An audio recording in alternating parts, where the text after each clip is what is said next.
Have you ever looked around and wondered why your life feels so vastly different from everyone else's?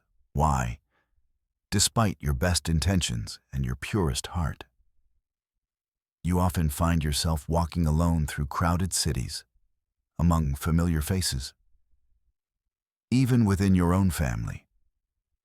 If you've ever felt like you were made from a different kind of light, perhaps that's because you were. And what I'm about to share with you might just unlock something ancient and sacred within your soul. Many who are chosen walk a lonely road. But make no mistake, this loneliness is not a punishment. It is a preparation. From the moment they are born, the chosen ones carry a vibration that stands apart. It's not something you can see, but it's something everyone can feel. You've likely experienced it yourself, people pulling away, avoiding eye contact, growing quiet when you enter the room. There is something in your presence that stirs the hidden places in others, the parts they have not yet faced. And because of that, your very existence becomes a mirror, reflecting back to them what they don't want to see. But this gift, this sacred fire within you, also sets you apart in a more profound way. It's not just that you're different. It's that you were never meant to fit in. You were designed to rise, to awaken, to remember. And that remembrance comes with a cost. True spiritual elevation requires separation. Not forever, but long enough for the illusions of the world to fall away.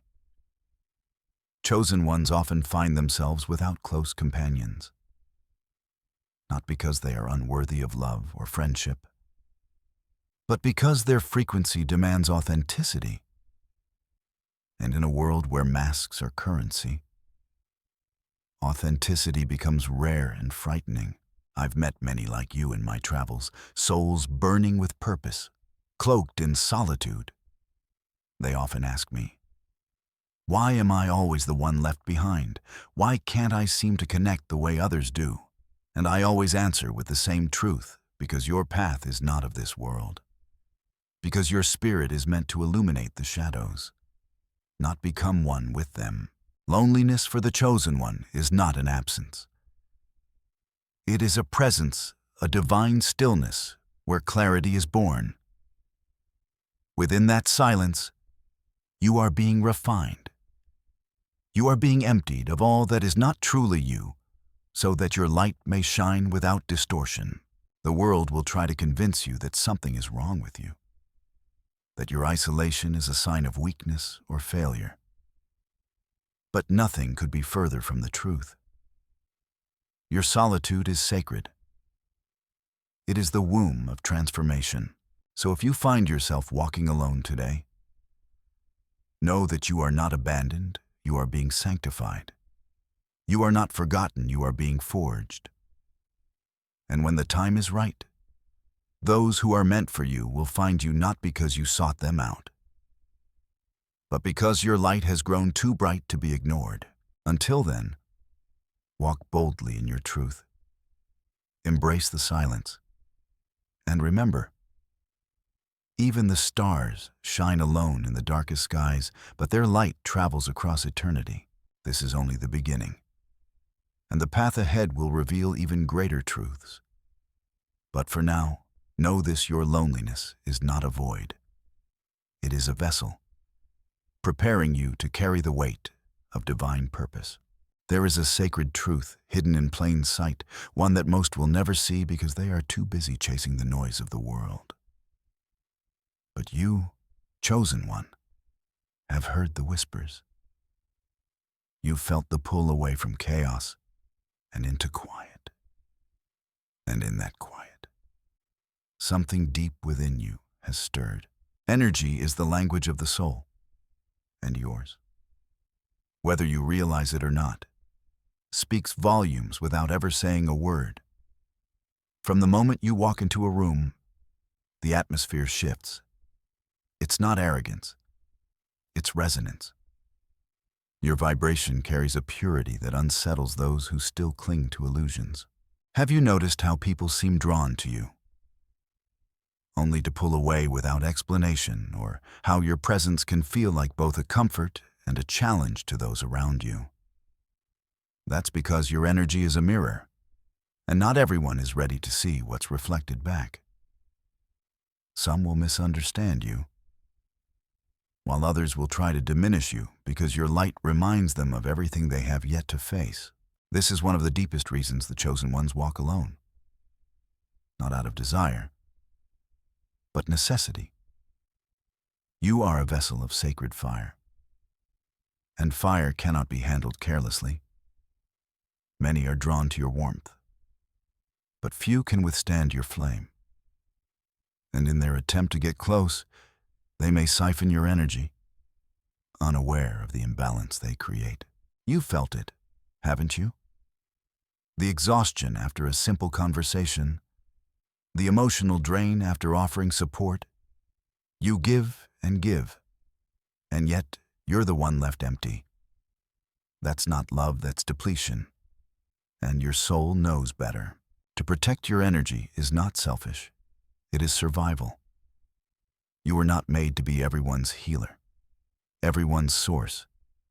Your energy is sacred, and it must be guarded like a temple. This doesn't mean closing your heart. It means opening your eyes. Many chosen ones go through a season of energetic awakening, where they begin to realize just how much of their light has been given away freely, without discernment. And this realization births a new standard. Only those who honor your presence, who nourish your spirit as much as you nourish theirs, are permitted into your sacred space.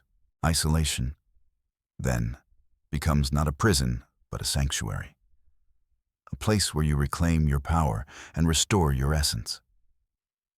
It is in this space that you begin to attract the few souls who are truly aligned, those who come not to take, but to share. Those who see your light and reflect it, not dim it. So, if you find yourself alone after pouring your heart into those who never truly saw you, take heart. You are not being punished. You are being preserved. The universe is teaching you the sacred law of energetic balance, and when the time comes, you will look back on this season of solitude, not with sorrow, but with gratitude. For it was here, in the silence, that you remembered your worth. You are not meant for the masses. You are meant for the meaningful. And that, chosen one, requires a higher standard and a holier path. There are moments on this path that feel unbearable, not because you are weak, but because you were never meant to carry pain the way others do. For the chosen ones, the wound goes deeper. It doesn't merely scratch the surface. It cuts into the soul. And yet, within that very wound lies a sacred key, a hidden doorway to the kind of wisdom that cannot be taught, only earned. If you've ever felt like your heart carries weight from lifetimes past, if your tears have fallen not just from recent sorrow, but from something ancient and unspoken, you are not alone. This is the spiritual inheritance of those who have been marked by destiny. The path of the chosen is never paved with ease. It is carved by fire, shaped by shadows, and refined in silence. The emotional wounds you carry, those old betrayals, childhood traumas, broken trusts, are not signs of failure. They are initiations. Each one has been permitted to awaken you, to break open the hardened parts of your being so that divine light could seep through the cracks. You were not chosen despite your pain, but because of how your soul can alchemize it. True healing does not mean forgetting. It means facing the memories with the eyes of wisdom, acknowledging their role in your evolution, and then allowing them to release their grip on your identity. Chosen ones do not just survive pain, and they transform it. They sit with it, speak to it, and in time, Sanctify it. This is not an easy task, but it is holy. You may have noticed how few understand this process. When you try to explain what you're feeling, the words seem to fall flat. It's as if your grief speaks a language no one else remembers. That is because the journey of the chosen soul is encoded with symbols most eyes cannot see and meanings most hearts cannot hold. During this process, solitude is your sanctuary. It gives you the space to feel fully, to cry without judgment, to rage without suppression, and to ask the questions that shatter your former beliefs. And in this sacred solitude, you come to know that your emotions are not enemies, and they are messengers. Each one carries insight from the depths of your subconscious, guiding you toward a version of yourself that is freer, wiser, more whole. The story of the chosen is not one of constant triumph. It is a tale of rising again and again, even when the world offers no applause. And yet, each time you rise, you bring more light with you. You walk a little taller. You love a little deeper. You see a little clearer. Your wounds are not your weakness. They are the places where the divine chose to plant seeds of awakening. And now, as they bloom within you, you become something rare and radiant. A soul who has seen the darkness, yet still chooses to shine. So let the world misunderstand you. Let them call you too emotional, too intense, too much. They do not know what it means to carry both the ache of humanity and the breath of the divine. You do, and that knowing makes you unstoppable. There comes a time in every chosen one's journey when the heart refuses to settle. Not out of pride or stubbornness, but because it has been awakened to something deeper, something truer. You see, shallow love cannot nourish a soul carved by storms. It was never meant to. And this is why the chosen ones often remain single, even when their hearts long for connection. The world is filled with fleeting affections, masked intentions, and relationships built on convenience rather than truth. But the chosen soul was not designed for such fragile bonds. Your spirit craves a connection that is fierce in its honesty, sacred in its purpose, and rooted in soul-deep recognition. Anything less will feel like starvation. Have you ever tried to explain this hunger to someone who sees love only as romance or companionship? They don't understand why you pull away when things start to feel hollow. They may call you distant, guarded, or too intense. But the truth is, your soul knows what it needs, and it refuses to be fooled by appearances. This is why chosen ones often walk alone longer than most. Because while others are chasing comfort, you are waiting for alignment. You are not looking for someone to complete you. You are looking for someone who remembers you. A soul whose resonance echoes yours. A mirror, not a mask. But this kind of union takes time. Divine timing, not human haste. The universe will not send you someone just to soothe your loneliness. It will send you someone who understands it, someone who's been through their own fire and carries the same sacred scars. That's the only kind of bond that can hold the weight of your light. I've seen it countless times, chosen ones stepping into relationships that felt promising at first, only to find themselves shrinking to stay accepted. They silence their wisdom, dim their light, and suppress their truth just to keep someone close. But love that demands your compromise is not love. It's a lesson. The chosen soul must unlearn the belief that love is something to be earned or bargained for. True love, the kind your spirit seeks, does not ask you to shrink. It calls you to rise. It meets you at your frequency and says, I see you not as an idea or a fantasy, but as you truly are, and I am here for that. Until that love arrives, Solitude is your ally. It teaches you what you will and will not allow. It strengthens your discernment. It sharpens your vision. And most of all, it reminds you that your worth is not measured by your relationship status, but by your willingness to wait for what truly aligns. So if you are alone right now, not because you want to be, but because you refuse to settle, know this: your standards are not too high. Your soul simply remembers something sacred, and it will not rest until it finds it again. This is not stubbornness. This is spiritual maturity. And it is the mark of someone who has been chosen to love at a level most have yet to imagine. There's a kind of armor that doesn't gleam in the sunlight. It doesn't clang like metal or shine like gold. No. This armor is made of silence, of distance, of eyes that have seen too much and hearts that have bled too often. For the chosen ones, this armor is not worn, it's grown. It forms over time, layer by layer. After each heartbreak, betrayal, and loss.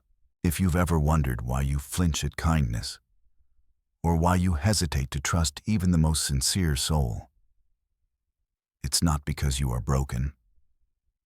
It's because your spirit remembers. It remembers the moments when love turned into a lesson, when vulnerability was met with cruelty, when your open heart was not held, but harmed. And so, you learn to protect it. But protection, over time, can harden into isolation. What once was a shield becomes a wall, and the wall becomes a fortress where no one, not even love, can enter. This is the paradox of the chosen. You feel deeply, yet fear intimacy. You long to be known, yet struggle to let anyone see past your defenses. These defenses aren't weakness. They are survival. But survival is not the same as living. There comes a point in every chosen one's journey where the old armor becomes too heavy, where the soul begins to ache not just from wounds, but from the weight of carrying them. And in that sacred moment of weariness, something extraordinary can happen: a crack, a break in the armor, a place where the light begins to leak through. Healing doesn't happen all at once. It happens in small acts of courage, choosing to believe someone's intentions are pure, allowing yourself to cry without shame, letting your heart hope again. Each act is a loosening of the grip pain has had on your story. I won't lie to you. Opening your heart again after it's been shattered is the bravest thing you will ever do. But it is also the most divine. Because each time you do, you reclaim a piece of yourself that was lost in the hurt. You become more whole, more real, more luminous. The chosen ones do not heal in isolation forever. They retreat to mend, yes, but eventually. They return, not to be saved, but to love again from a place of truth, not fear. So if you find that your heart is guarded, if your spirit is weary, take this as your sign it's okay to start letting the light in. Not all who approach you will hurt you. Some have come to help you remember that your heart is still capable of joy, of intimacy, of love that doesn't wound. And when that kind of love arrives, not perfect, but present, you'll know. Not because it feels like a fairy tale, but because it won't require you to choose between safety and surrender. You will be free to be both vulnerable and strong, broken and healing, chosen and deeply loved. And that, dear soul, is where the armor begins to melt. There's a sacred season in the life of the chosen that no one talks about. It's quiet, invisible, often misunderstood even by the one living it. It's not filled with miracles or signs. It's filled with waiting. with silence, with becoming. This is the season of divine preparation. You might feel like nothing is happening, like you've been put on pause while the world races ahead. But beneath the stillness, something powerful is unfolding. You are not being delayed. You are being refined. In this sanctuary of solitude, the universe is doing what only it can do, removing what no longer serves you, strengthening what must endure, and preparing your spirit for the weight of your calling. Chosen ones are not sent out half-formed. They are chiseled, tempered, sharpened in the hidden places where no one is watching. There is a reason your journey doesn't look like everyone else's. You weren't made for surface living. You were made for depth, for truth, for impact that echoes beyond your lifetime. And the kind of foundation required for that kind of purpose cannot be rushed. Think of the great ones throughout history, the mystics, the prophets, the healers. Do you think they stumbled upon their destiny without seasons of doubt, of silence, of being set apart? No. They were taken into the wilderness. They were stripped of certainty. They were taught to listen not to the noise of the world, but to the whisper of the divine. This is your wilderness. It may not look like desert sands or mountain caves, but it is just as sacred.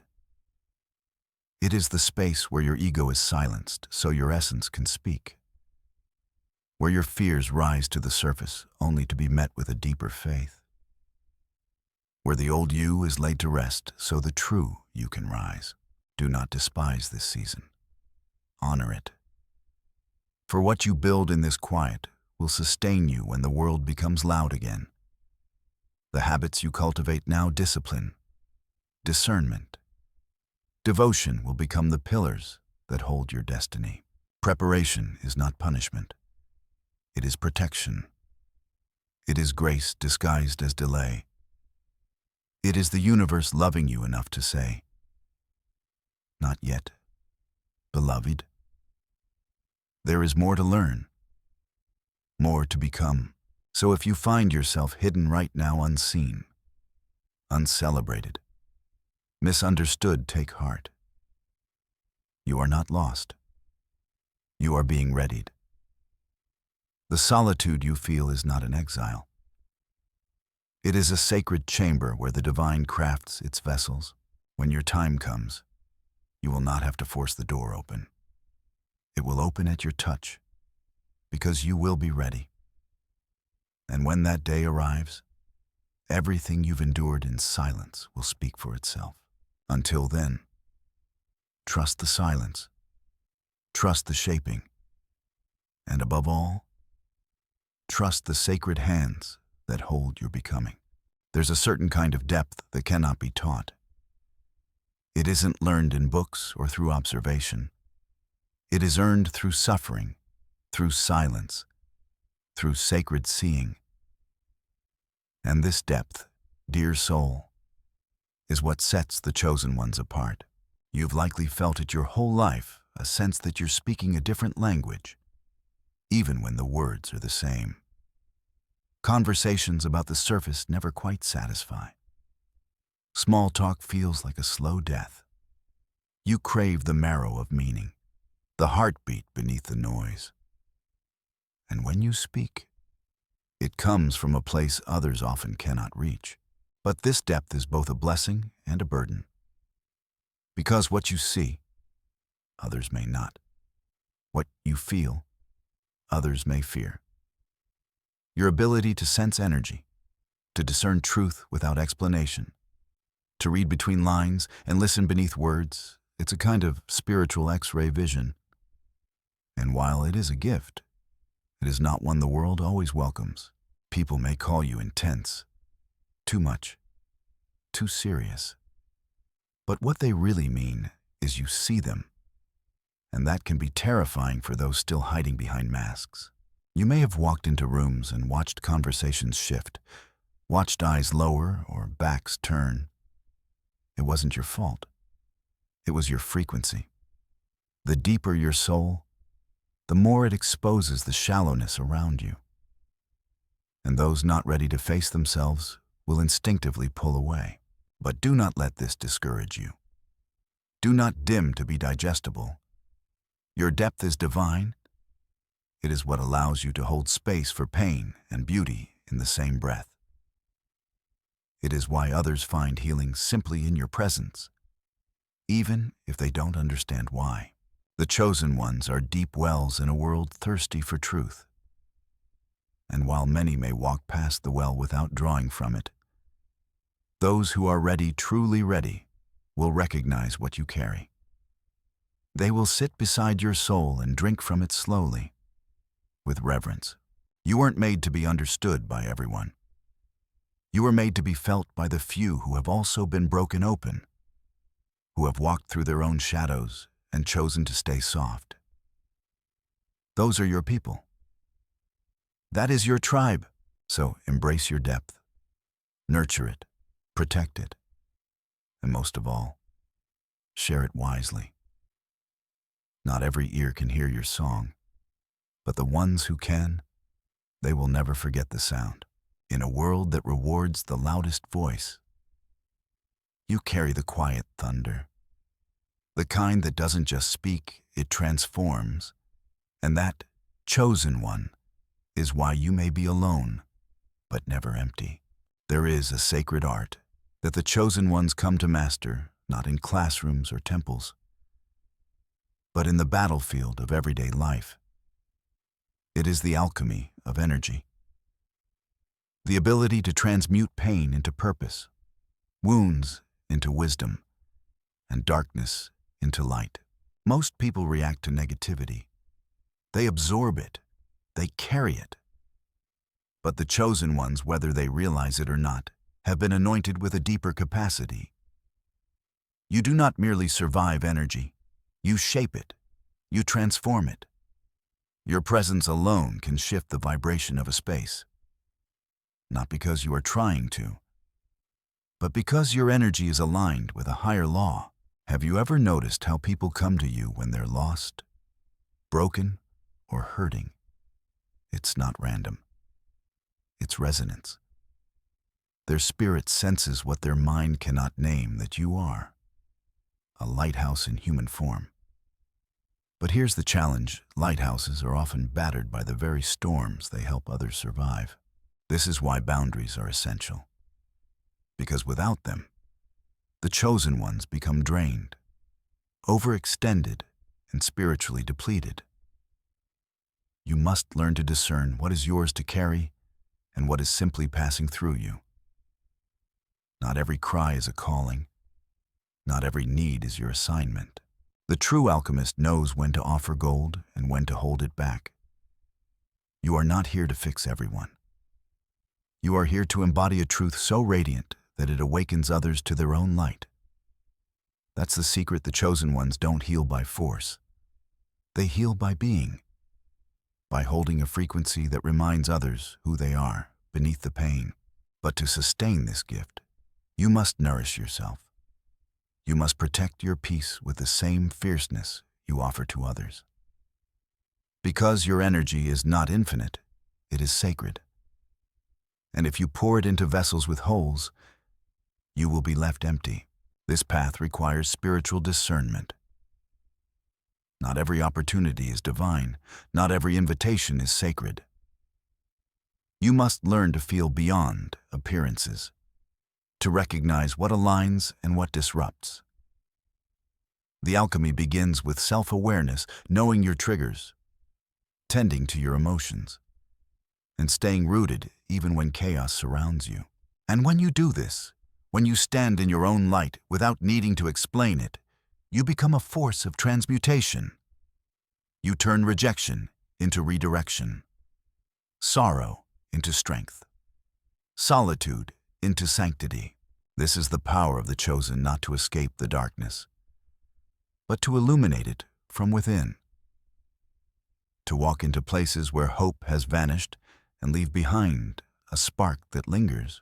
So remember, dear one, You are not just surviving the energy around you, you are shaping it. Every breath, every choice, every act of love in the face of pain is a form of spiritual alchemy. And in this, you become not just a healer, but a living miracle. There are those who learn through experience, and then there are those who simply know. They walk into a room and sense what others miss. They hear the unsaid. They dream of things that haven't yet happened. They are the carriers of hidden knowledge, the chosen ones whose minds and spirits are attuned to a frequency most people cannot detect. This is not arrogance. It is ancestry. It is soul memory. Chosen ones often awaken with gifts they cannot explain, an intuition that defies logic, a knowing that feels ancient, and visions that arrive like messages whispered on the winds of time. These are not coincidences. They are callings from a young age. You may have felt different, not just emotionally, but energetically. While others played, you observed. While others talked, you listened. You sensed the unseen currents in people's words, the truths hiding beneath their actions. You felt the world deeper, sharper, more vividly, and you wondered why. What you carry is sacred. It is a kind of spiritual technology, passed down through lifetimes and bloodlines. It is the ability to perceive patterns, discern intentions, and understand truths hidden beneath illusion. And while it may have made you feel like an outsider, it is the very thing that makes you a guide. In many ancient traditions, those with this kind of perception were called oracles, prophets, sages. Today, they are called empaths, intuitives, or simply too sensitive. But the truth is, your sensitivity is your superpower. It is how the divine speaks to you through gut feelings, synchronicities, inner nudges, and dreams that carry more weight than waking hours. The challenge for the chosen ones is to trust what they know, even when the world tells them otherwise. It's easy to doubt yourself when others can't see what you see. But the journey of hidden knowledge is not about proving.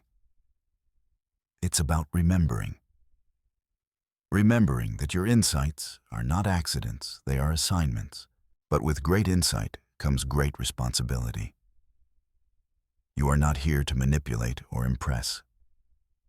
You are here to serve, to speak when others stay silent, to act when others hesitate, to hold wisdom not as a weapon, but as a light. There will be times when your knowledge feels like a burden, when knowing too much isolates you. But that is part of the refinement. The universe doesn't entrust sacred information to just anyone. It gives it to those who have the courage to carry it with humility and love. So if you've ever felt overwhelmed by what you sense, know this: you are not broken. You are blessed. And the very knowledge that sets you apart is what the world needs most.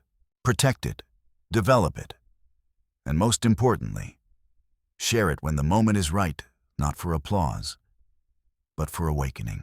For the chosen ones are not just here to witness truth. They are here to reveal it. And so we arrive at the quiet threshold, the final turn on this part of the journey. But endings, for the chosen ones, are never truly ends. They are gateways, the closing of one sacred chapter so another may begin. And this chapter, dear soul, is about your return. The return of your light. For so long, you have walked through the shadow. You've carried burdens few could understand, faced tests that stripped you bare, and endured a solitude that shaped you more than any crowd ever could.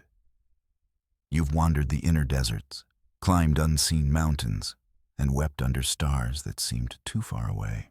But all of it, every silence, every ache, every sacred scar was a preparation, not for survival, but for resurrection. You are rising now. not as the person you once were, but as the soul you were always meant to be. The light that once flickered is steady. The wounds that once bled are now wisdom. And the voice that once whispered, "Why me?" now declares, "I am ready." This is what the world doesn't always see. That the chosen ones return from their exile not bitter, but radiant, not hardened, but whole. You do not return with answers, you return with presence. A presence forged in fire and sanctified in solitude. You carry something different now. A serenity that doesn't need to be loud. A clarity that doesn't need to explain itself. A purpose that isn't about fame, but fulfillment. And those who meet you will feel it. Even if they cannot name it, they will know it. This is your moment to step forward, not to seek the spotlight, but to stand in your own, to walk into rooms and let your energy speak before your words, to build, to create, to love not as someone seeking validation, but as someone embodying truth. You are not here to fix the world, but to be a mirror for its healing, to remind others, simply by being, that they too carry light, that they too are chosen. So walk with grace, speak with intention, love with courage, and know that your path, no matter how winding, was never a detour. It was design, divine design. The loneliness, the silence, the trials, they were all sacred soil. And now, from that soil, something extraordinary has bloomed. You, in your fullness. You, in your strength. You, in your softness. You, who have known the dark and chosen still to shine. Let this be the chapter where you stop waiting for permission. Stop explaining your light. Stop apologizing for your depth. Let this be the chapter where you return not to who you were, but to who you truly are. The world has been waiting. And now, chosen one, so have you.